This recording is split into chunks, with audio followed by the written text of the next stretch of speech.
Broadcasting live from Moscow 24 hours a day, this is RT. I'm Kerry Johnston. Syria's Prime Minister has survived a bomb blast targeting his convoy in the capital. It's thought 10 people died and 13 others were wounded in the explosion, which happened in a busy district. Well, here's local correspondent Abdullah Mawzini with the very latest from Damascus. The blast took place today at 9 o'clock. It targeted the Prime Minister convoy in the area of West Mazzeh.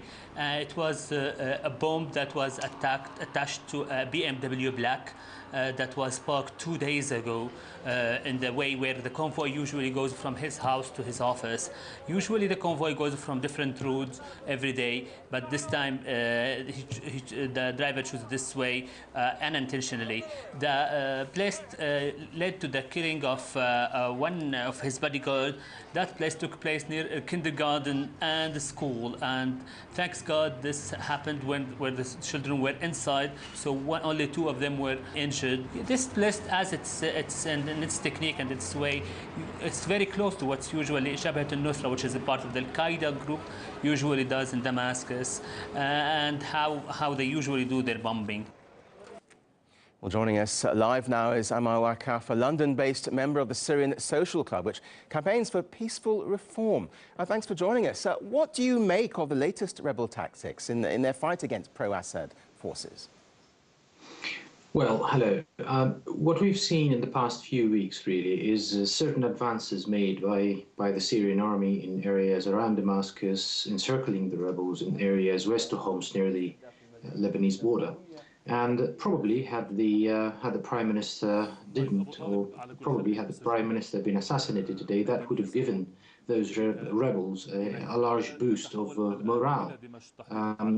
You know, this has been going on. Top officials have been targeted before. You know, the Minister of Interior, the top brass in the military were actually successfully assassinated back in July.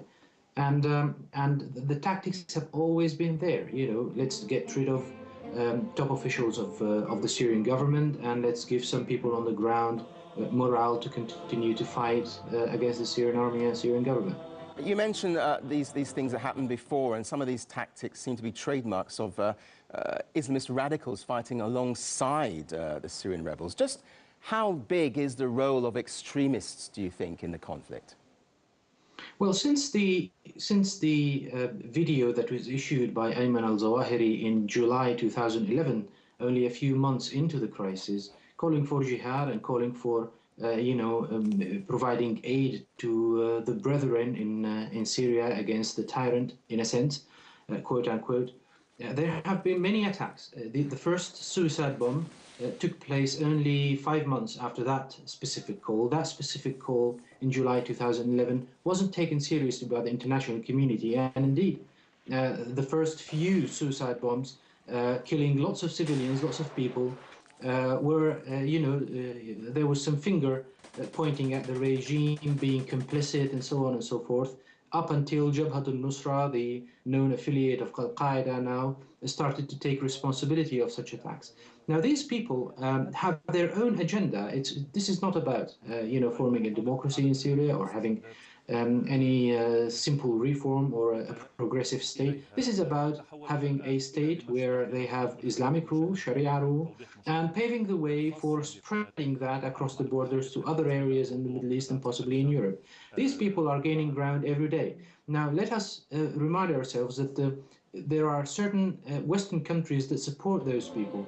A few days ago, there was a video that was leaked of an assassination of Iraqi officers and personnel, army officers and personnel.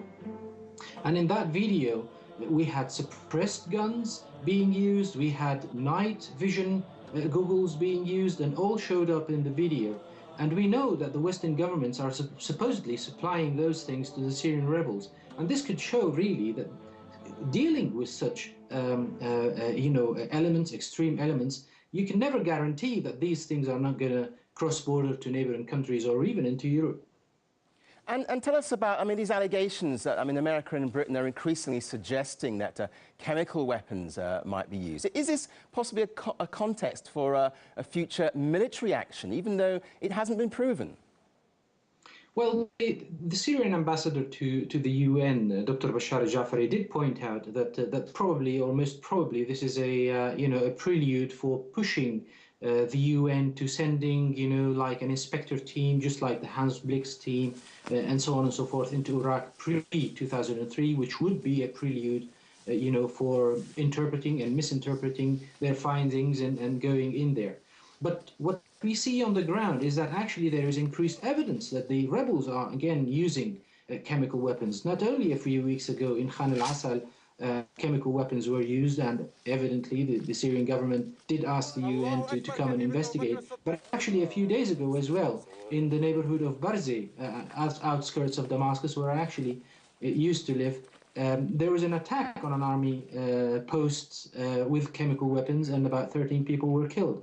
And nobody is talking about this. What we hear is only that there is a suspicion that the Syrian government is actually using chemical weapons. This also might serve as really covering up for the rebels using some chemical weapons. Okay, Ammar Waqqaf from the Syrian Social Club, thank you very much indeed for joining us here today. Thank you very much.